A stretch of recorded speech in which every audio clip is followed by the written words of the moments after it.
Excellent. Yeah. Welcome to the studio at That Nerd Show. I am Marcus Blake, and we are speaking with the filmmaker behind the film Mascot, which comes out of the Netherlands, Belgium region. And I'm going to allow him to introduce himself. Hi, Marcus. I'm Remy van Heugten.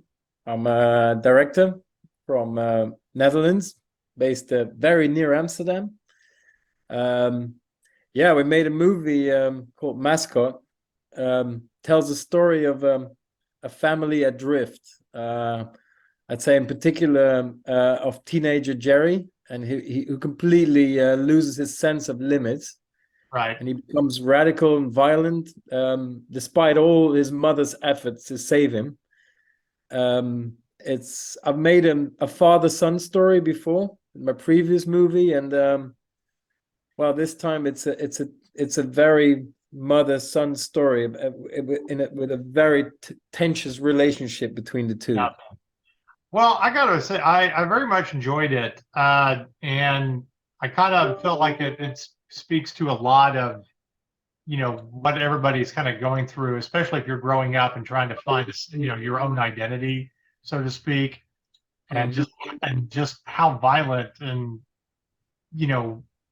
extreme that people, can get. Especially wrapped up with a lot of teenage angst and stuff. As you said, it's very much a mother-son story. So I want to start out with what was the inspiration behind this film? I think I created this movie with a scriptwriter, Gustav Peek, and I think it was a kind of a combination of two things. It's we always try to find a social footprint of the time we live in. Mm-hmm.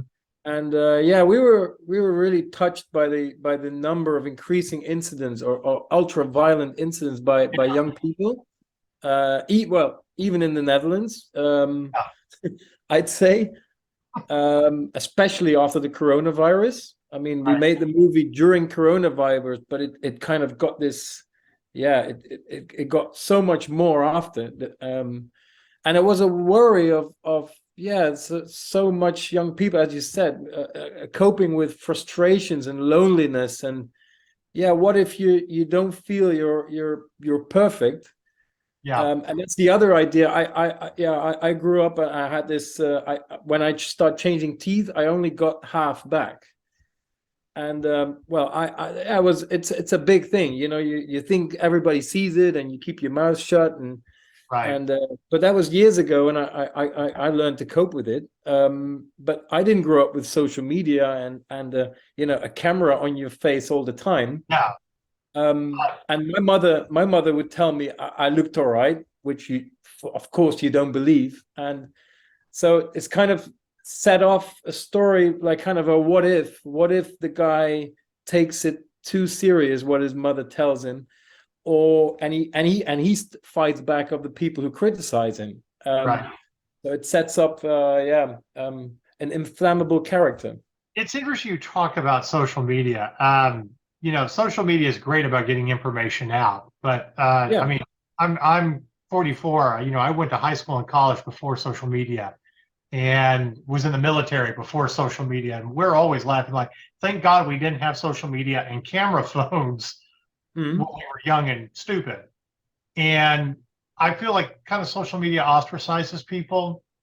There's not, it's more disconnecting in a lot of ways than a sense of community and going down to your local pub. And even if you disagree or whatever, you can, get past that and have a pint and kind of learn that despite criticisms, everybody's kind of in the same boat. Yeah. So with that said, do you feel like this story would be as prevalent before social media?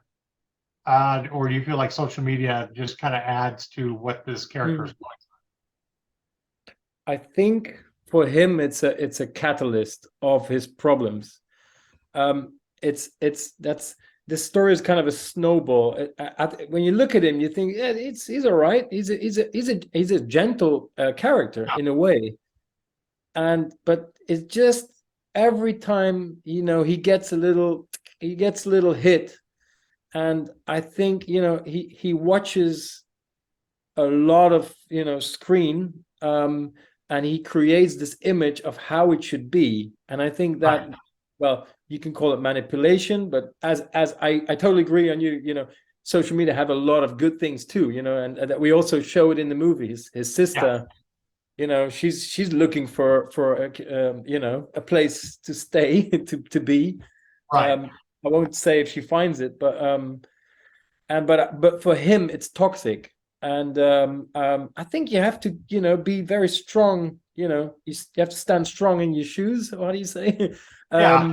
To deal with that. And I think maybe it's good to I just make it up now. We should be taught how to deal with it. I think just get or sort of. Yeah. I mean, social media came out, and you look at all of these great how to market yourself. If you're a filmmaker, you're an artist. But the political ramifications, the social ramifications, we just, everybody was thrown to the wind with social media, and we don't know, and we're all kind of infants. We don't know how to deal with it. And I think, especially all the political recourse throughout the world, we're starting to see after nearly 20 years that you might have to take a college class on here's proper things you should do, and here's things you should ignore. Yeah. I tell my parents sometimes, they put something out, and I say, oh, you can't say that, and my niece of 11, she tells all this stuff, or how do you say, parrot? She parrots all this, Right. TikTok stuff. Right, yeah.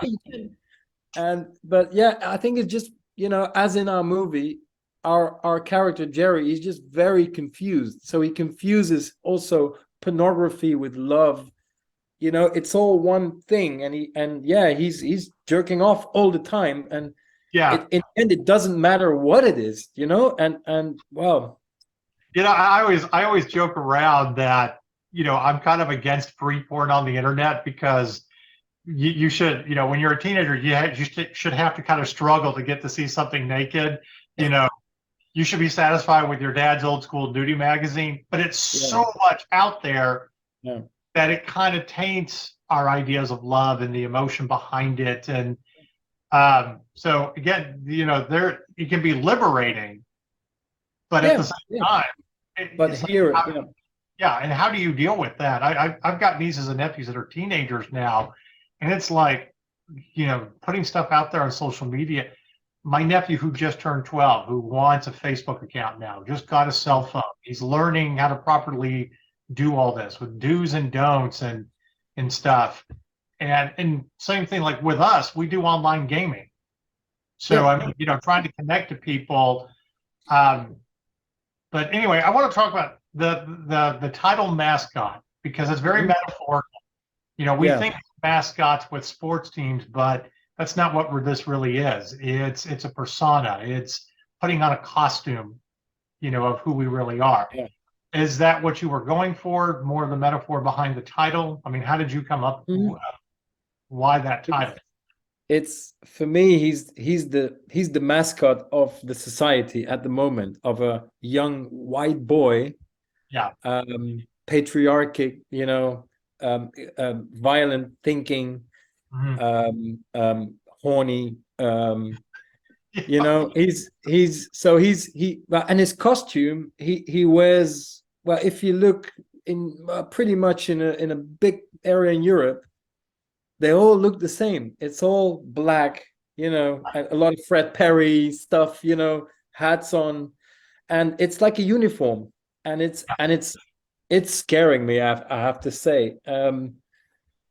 I had somebody comment that that if you look at our society and what you're kind of talking about, uniform, how everybody looks and stuff, that it very much mirrors the rise of fascist states in the 20s and the 30s, nearly 100 years ago. And that social media is kind of egging that on, and we're not having honest conversations about free thinking and how we connect to people. Again, we can agree to disagree and still be friends and stuff like that. And it's even scarier for teenagers because that's how they get indoctrinated into, very extreme violent cultures. Yeah. It's interesting that you talk about Amsterdam, because Amsterdam is known as this very kind of hip, peaceful place. I have two former writers of our staff actually own a bar in Amsterdam now. They wanted to get out of the U.S. and they wanted that culture change because they wanted peace. They're not restricted when it comes to marijuana and sex and all that. Yeah. And chatting with them, there's like, they're seeing some of those same things that they were trying to get away from in the U.S. in a place that's supposed to be peaceful. So kind of one of the things that we talk about is location as a character. And stuff. Do you feel like your film could have been set anywhere else and been able to tell the same story? Or like, do you feel like it's a very universal theme? Yeah, good one. I once translated the synopsis right in the beginning to English, and I thought, well, would this work in England? And I thought, yeah, definitely. Would it work in France? Yes. In the US, probably, but there's other things going on because there's guns easier. I think that's a if I mean, imagine that would be in Europe, then it would be. Yeah. Hey. Well, I wouldn't be talking to you. I'm in Texas, so I mean, when it comes to even having a license, they threw that out the door a long time ago. You could just carry whatever weapon you want to the supermarket, because nothing bad's ever going to happen in that society. Yeah. But to be honest, of course, I live here, and I make stories about the place I am at the moment, where I live, and. So I believe it. I always thought it should be very Dutch. So I wanted to show the polder and the seaside and the typical Dutch. I even show windmills. just it looks pretty, but it's getting conservative, and there's a lot going on underneath the surface. Right. So, what inspires you to be a filmmaker? I'm always curious about what gets filmmakers to that point where they want to tell stories through film. I can be quite, I always wanted to become journalist when I was about, when I started to go to university, or that's what I wanted, and I ended up, going to a film school to become cameraman for documentary. And I always wanted to investigate stories, and then I discovered, fiction to tell that same story. Right. And once I discovered that, I took off. But it's always it's still based on investigating certain stories, and the things I get angry about or worried about. That's the stories I want to dramatize. Yeah. Well, I mean, documentaries are great too. I mean, we need more of them to tear down the walls and tell us the truth of stuff. But I think also, allegories are just as important. And being able to strip away our sensibilities as a society and show us who we are. Who is it? Oscar Wilde that said, "You want a man to tell the truth? Give him a mask." And sometimes, putting that on, through a fictional story, allows us to see that, oh my God, this is universal. This is us. Yeah. So what's next for Mascot? Where are you taking this film? I know you're at Slamdance. Now, are you just beginning the film festival circuit, or have you been on last year? No, it's the world premiere. So it's the first festival we go to. We go straight after to the here in the Rotterdam Film Festival. Okay. So it's the international premiere. We go to Belgium, the UK, to Manchester, and so we're actually it's the start of the year and the start of the season of our film. So I'm very excited to all right to show it and talk about it. Well, like I said, a great title, and it was a very unique film in itself. But it's time to get to our very nerdy question that we ask all of our filmmakers. And I All got to right. cut this short because I got to run to something here in about 2 minutes. So, all right. If you could have a weapon of choice or a superpower to fight the forces of evil, what would you choose? Hmm. Yeah, I told you it's the one question you're not prepared for. I choose I think some weapon that would give you confidence. All So right. if I could like inject you with a some vaccination, and it would and it would boost you with a lot of confidence. I mean, most drugs do. you That's know, true. I mean, that's okay. That's a bit ironic, being Dutch, but Right. I think Well, I only the think good ones. I think it would save us a lot of trouble, and a lot of people would, I think in uncertainty, fear, it all comes down to a lack of confidence. So, women would be equal if men would be Yes. a bit more confident about themselves, and then it would, you know, racial abuse would not be, because it's all down to fear, I believe. So Yeah. If you asked all those insecurities yeah, that want to cause you to I mean, disappear. we could make, we could inject or make put it in balloons or gas or whatever, or put it in the atmosphere. That's a great answer.